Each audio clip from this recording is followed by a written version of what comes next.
I'm Sarah. Today I would like to show you how to make a slip stitch join between two crocheted pieces. This is supposed to be the most invisible join there is. The join turns out very flat and almost not visible, as I said. It is very easy. You just need to pay attention to a couple of things. So here I have created these two samples, and let's say I want to join them here at the top and create a piece, join here in the middle with slip stitch. For the join I'm using a yarn, the same yarn. It's a cotton yarn in contrasting color, this orange. So I have it already on my hook. So let's take both pieces. They have the same number of stitches on one side and on the other.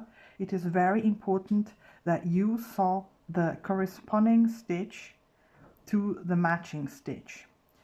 I'll show you what I mean. So first of all, we take both pieces and we see them on the front side. We look at them on the front side. So right side, not wrong side. Then, most important thing is that you let the sewing yarn slip in between the two pieces, hanging between them. I align both pieces and begin sewing them together. So I look for the small V's on top of my two pieces that form the top of the double crochets I had done in the last row, and look for the corresponding stitches. Then I go insert the hook, if this is the first V, in the inside strand of yarn of that V, so the inside bar, let's say. Then I look for the corresponding inside bar of the stitch on the other side, which is this one, and insert the hook there. Then with my joining yarn I make a slip stitch. So I yarn over and go through all of these loops together. 1,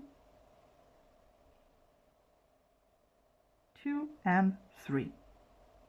The third one is the yarn, the loop that was on the hook. And this is what we'll do for the remaining stitches.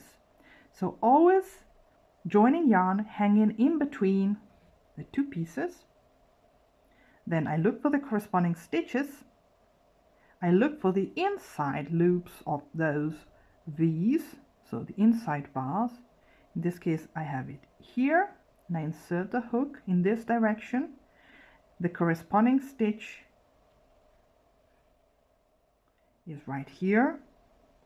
This is the inside loop, and I go insert the hook, and then I'll make a slip stitch with my joining yarn here. 1, 2 and 3. Once again,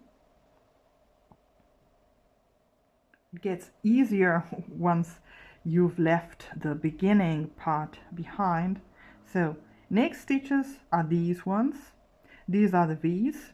The inside loop of the first piece is this. The inside loop of the corresponding stitch is this. I go insert the hook into both of those inside loops. Then I grab my joining yarn and make a slip stitch. And so I proceed. Inside loop of next stitch, inside loop of next stitch in corresponding stitch on the other side, then yarning over and with my joining yarn and slip stitch. There you go. And this is how I proceed. Inside loop, joining yarn and slip stitch. So once the two pieces are joined for a couple of stitches already, then you don't need to hold the two pieces with your hand, so everything goes a little bit smoother and quicker. So next stitches, inside loop, grab joining yarn from underneath and slip stitch. Always remember to let the joining yarn fall in between the two pieces. Once again, inside loop,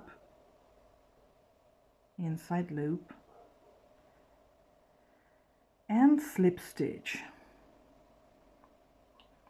And this is how we proceed until the end. And as you see, this is the joining. It's totally flat. It's almost invisible. It's actually invisible. In this case, I have used a yarn in contrasting color, so it's fully visible, of course. But if you used a yarn in the same color or in the same shade, it would be barely visible at all. So it's flat. It's ideal for any joining of pieces you don't want the joining to be too visible. So for blankets or uniting, for joining granny squares, or simply tiles of pieces of blankets or throws, anything you like actually. Okay, so this was a quick tutorial. Thank you for watching, and see you next time with another useful tutorial with me, Sarah. Bye bye.